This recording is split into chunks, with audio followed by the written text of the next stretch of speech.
जय हिंद दोस्तों, वंदे मातरम। पिछले कुछ दिनों से यूक्रेन और रशिया के बीच में जो लड़ाई झगड़ा चल रहा है और इन सभी चीज़ों के बीच में जिस प्रकार से कुछ बॉम्बर्स को यूरोप की सीमा के पास रशिया की तरफ से तैनात किया गया है, उसके बाद एक बार फिर से एटम बम मतलब कि न्यूक्लियर बम को लेकर चर्चाओं का जो बाजार है वो पूरी दुनिया में गर्म हो चुका है। हर कोई अपनी अपनी तरह की राय मशवरे दे रहा है।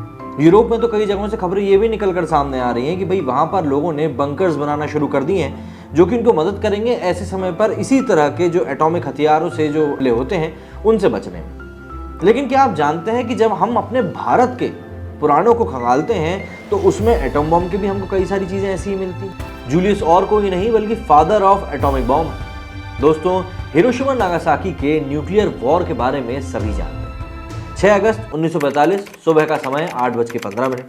इस समय न्यूक्लियर बॉम्ब हिरोशिमा में गिरा था, जिसका कि परिणाम क्या हुआ था ये आज की डेट में सिर्फ सब जानते नहीं बल्कि देखते भी हैं।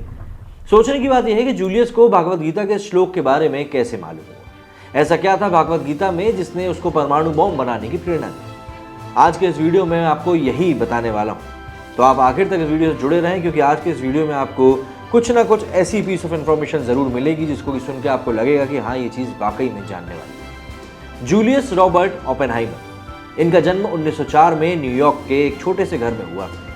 बचपन में उनके साथ बच्चे उन्हें बहुत परेशान करते थे। उन्हें सर अर्नेस्ट रदरफोर्ड से शिक्षा लेने की कामना थी, पर ऐसा हो नहीं पाया। उन्हें जे थॉमसन के साथ काम करना पड़ा। बड़े होने के बाद बचपन का ट्रॉमा और अर्नेस्ट द्वारा रिजेक्ट हो जाना उन्हें काफ़ी ज़्यादा परेशान करने लगा। ये बात उनके दिमाग पे असर कर रही थी। धीरे धीरे उनका दिमागी संतुलन इतना बिगड़ गया कि एक बार उन्होंने अपने दोस्त को मारने की भी कोशिश की। बाद में ये पता चला कि रॉबर्ट के ऐसे बर्ताव का कारण था डिमेंशिया प्रेकॉक्स। ये एक ऐसी बीमारी है जिसमें लोगों को लगता है कि उनके पास के लोग उनकी जान के दुश्मन बन बैठे। एक तरह का फोबिया आप कह सकते हैं। वो बहुत ही डर में जी रहे थे, पर उन्होंने अपना काम पर इसका असर होने नहीं दिया। धीरे धीरे उन्होंने जिंदगी में बहुत कुछ हासिल कर लिया, पर अब रॉबर्ट को ये सारी चीज़ें आसान लगने लगी थी। वो अब इन सब चीज़ों से बोर होने लगे थे। खुद को खुश करने के लिए उन्होंने सोचा कि अब वो साइंस के विपरीत कोई चीज़ पढ़ेंगे। उन्हें तब ये पता चला कि सबसे ज़्यादा गहरी और बड़ी पौराणिक कथाएं हिंदू धर्म में हैं। इसलिए हिंदू कथाओं को पढ़ने के लिए 1933 में उन्होंने बर्कली में संस्कृत सीखना शुरू किया। उस दौरान उन्हें संस्कृत के प्रोफेसर और इंडोलॉजिस्ट आर्थर डब्ल्यू राइडर ने रॉबर्ट को भगवद गीता पढ़ने का सुझाव दिया। उनके इसी सुझाव ने आने वाले दिनों में रॉबर्ट को एक नई पहचान दी। रॉबर्ट को न्यूक्लियर फील्ड में मिलने वाली तरक्की और उनके व्यक्तित्व को देखते हुए लेफ्टिनेंट जनरल लजाइल ग्रॉस ने विश्व युद्ध 2 के मैनहट्टन प्रोजेक्ट का नेतृत्व करने के लिए रॉबर्ट को खास तौर पर चुना। अब देखिए, जब मौका मिलता है तो उसको भुनाना ही पड़ता है। तो रॉबर्ट ने अपनी कला और बुद्धि की मदद से एक ऐसा बॉम्ब बनाया जो मुंबई जैसे 3 बड़े शहरों को आज की तारीख में भी चुटकियों में खत्म कर सकता था।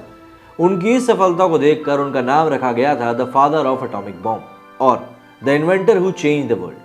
बॉम्ब तैयार हो चुका था और अब समय आ गया था उसे टेस्ट करने का। दिन 16 जुलाई 1945 को न्यू मैक्सिको यूएसए में सुबह के 5:45 दुनिया का पहला एटॉमिक बॉम्ब को टेस्ट किया गया। ये विस्फोट इतना बड़ा था, इतना विशाल था कि इसमें 11 किलोमीटर ऊंचा यानी करीब 8 बुर्ज खलीफाओं जितना लंबा मशरूम क्लाउड बना था।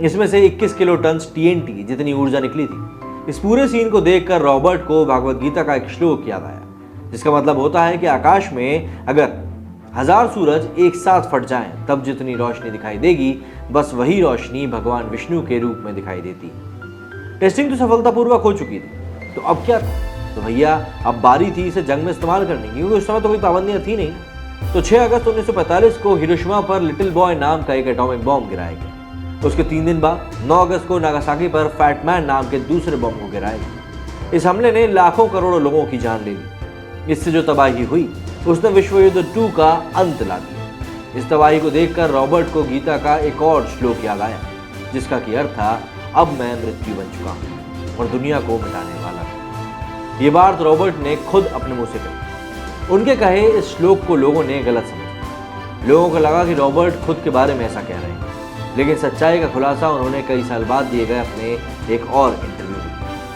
उन्होंने उस इंटरव्यू में बताया कि यूएस सरकार ने हाइड्रोजन बॉम्ब बनाने की बात उनके सामने रखी थी। हाइड्रोजन बॉम्ब से होने वाली तबाही को सोचकर उन्होंने वो बनाने से ही मना कर दिया।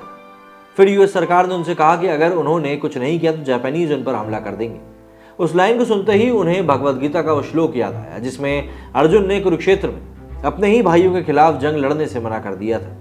और तब भगवान श्री कृष्ण ने अर्जुन को ये बताया था कि कई बार ना चाहते हुए भी उसे ये जंग लड़ना होगी, क्योंकि वो उसका असली धर्म है और दुनिया में कब किसकी मृत्यु होगी ये भगवान के हाथों में है, ना कि अर्जुन के हाथों। अगर अर्जुन ने ऐसा नहीं भी किया होता तो कृष्ण भगवान खुद उन सबको खत्म कर देंगे, क्योंकि भगवान विष्णु अगर दुनिया को जन्म दे सकते हैं तो उसे खत्म भी कर सकते हैं। तब भगवान विष्णु ये कहते हैं कि अब मैं मृत्यु बन चुका हूँ और दुनिया को मिटाने वाला भी। रॉबर्ट ने कहा कि वो अभी भी इस पछतावे में जी रहे हैं कि उनके हाथों में, कि उनके बनाए हुए एटम बॉम्ब ने ही विश्व युद्ध 2 को रोक दिया था। तो अगर रॉबर्ट ने एटॉमिक बॉम्ब नहीं बनाया होता तो युद्ध चलता ही रहता और आगे चल के और भी कई लोगों की जान जाती। सीधी सी बात है, ये बहुत ही डीप बातें हैं, लेकिन बात ऐसी है कि इनको समझना ज़रूरी है। दोस्तों, आपको क्या लगता है कि रॉबर्ट ने जो किया क्या वो सही था? अगर आप उनकी जगह पर होते तो क्या करते?